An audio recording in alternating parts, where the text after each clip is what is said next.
కోరుకుంటున్నామండి.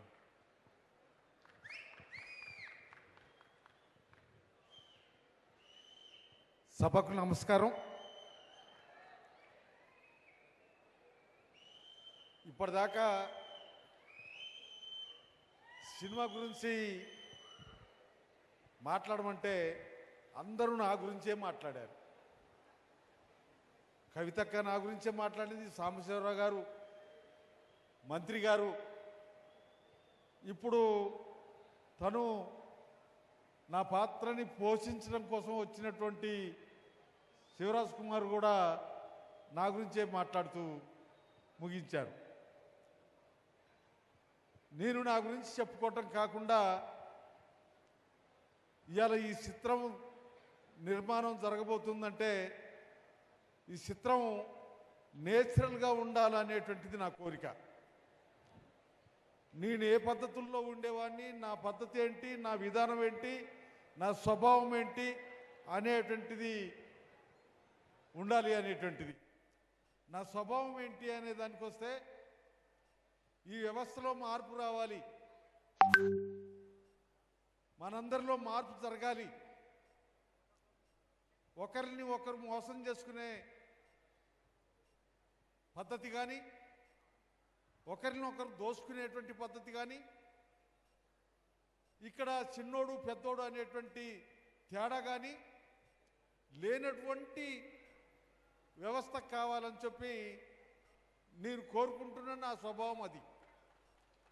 ఇప్పటిదాకా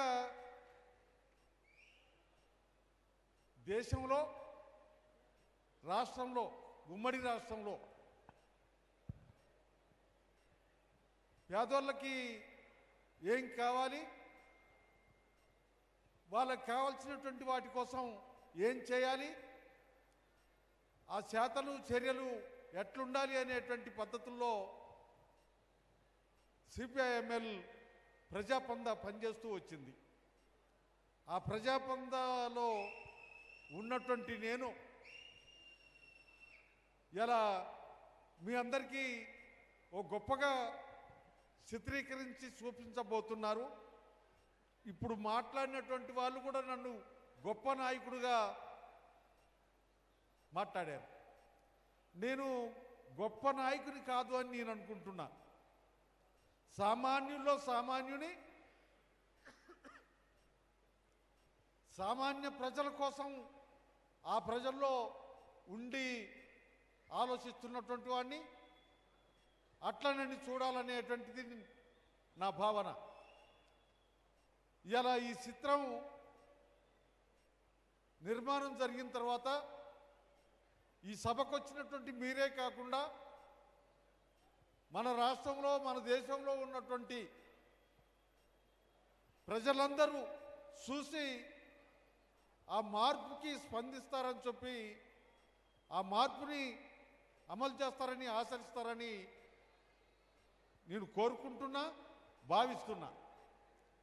ఇలా మనం అందరం ఎక్కడున్నాం, ఏం చేస్తున్నాం, జరుగుతున్నటువంటి పరిణామాలు ఏంటి అనే విషయానికి వస్తే మనల్ని పాలించేటువంటి పాలకులు, ప్రభుత్వాలు మనకు సాలినంత సౌకర్యాలు కల్పిస్తలేరు. మనకున్నటువంటి సమస్యలన్నింటినీ పరిష్కరించే స్థితిలో లేరు. అందుకనే ఆ సమస్యల పరిష్కార దిశగా ప్రయాణం చేయాల్సినటువంటి అవసరం ఉంది. మనం కళ్ళు తెరవడం కాకుండా మన పాలకుల్ని కళ్ళు తెరిపించాలి అనేటువంటి భావన నేను భావిస్తున్నాను. కళ్ళు తెరుచుకొని ఉన్నారా, మూసుకొని ఉన్నారా అనేటువంటి దానికి వస్తే ఎప్పటికప్పుడు గొప్పలు చెప్తున్నారు, హామీలు ఇస్తున్నారు. కానీ ఆ గొప్పలకి సంబంధం లేనటువంటి పద్ధతుల్లో, హామీల్ని అమలు చేసే పద్ధతుల్లో లేరు అనేటువంటిది మనకందరికీ కనపడుతుంది. అందుకని ఈ సినిమా, ఈ పిక్చరు, ఈ చిత్రం దాన్ని చూపించబోతుంది అని నేను భావిస్తున్నా. 3 సంవత్సరాల నుండి డైరెక్టర్ పర్మస్ దీనికి సంబంధించినటువంటి నాకు సంబంధించిన నా బాల్యం నుంచి మొదలుకొని ఇప్పటిదాకా ఏంటి అనేటువంటి దాన్ని తెలుసుకున్నటువంటి హిస్టరీని ఇప్పుడు మన ముందుంచబోతున్నాడు. ఏదైతే మొత్తానికి ఈ చిత్రం నిర్మాణం జరగాలన్నా దానికి కావాల్సినటువంటి గ్రౌండు, దానికి కావాల్సినటువంటి యంత్రాంగం ఎన్ని అవసరం. దాంట్లో మరి మనం ఎన్టీ రామారావుని చూసాం, ఇప్పుడు చిరంజీవి గారిని చూస్తున్నాం, ఇంకా చాలామంది సినిమా యాక్టర్లని చూస్తున్నాం, ఆ సినిమాలు చూస్తున్నాం. అటువంటి యాక్టర్గా ఉన్నటువంటి శివరాజ్ కుమార్ గారు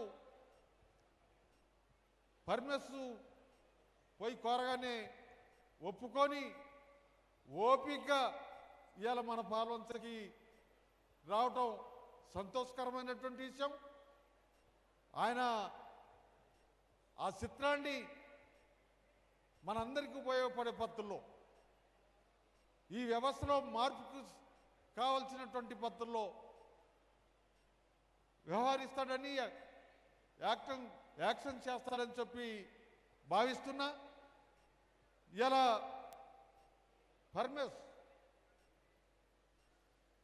పర్మెస్ చాలా రిస్క్ తీసుకున్నాడు.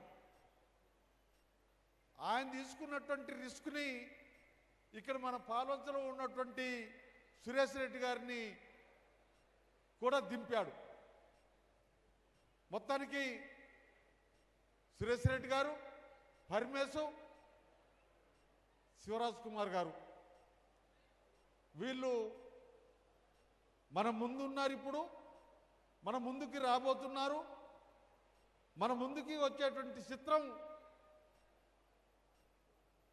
ప్రజలకి ఉపయోగపడే పద్ధతుల్లో, ప్రజలు ఆలోచించే పద్ధతుల్లో, ప్రజల్లో మార్పు వచ్చే పద్ధతుల్లో ఉండాలని చెప్పి కోరుకుంటూ సెలవు తీసుకుంటున్నా. Thank you Narsanna. సురేష్ గారు ఈ సందర్భంగా ఏమైనా మాట్లాడాలని మైక్ తీసుకున్నారా? పోటు రంగారావు గారు చివరిగా 2 మాటలు మా కోసం.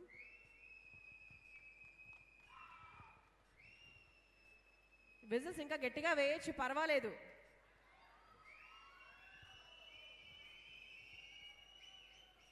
సభకు నమస్కారం. వేదిక మీద ఉన్న రియల్ స్టారు గుమ్మడి నరసయ్య గారు, రీల్ స్టారు శివరాజ్ కుమార్ గారు, ఇతర పెద్దలందరికీ పేరు పేరున రెడ్ సెల్యూట్ తెలియజేస్తా ఉన్నాను.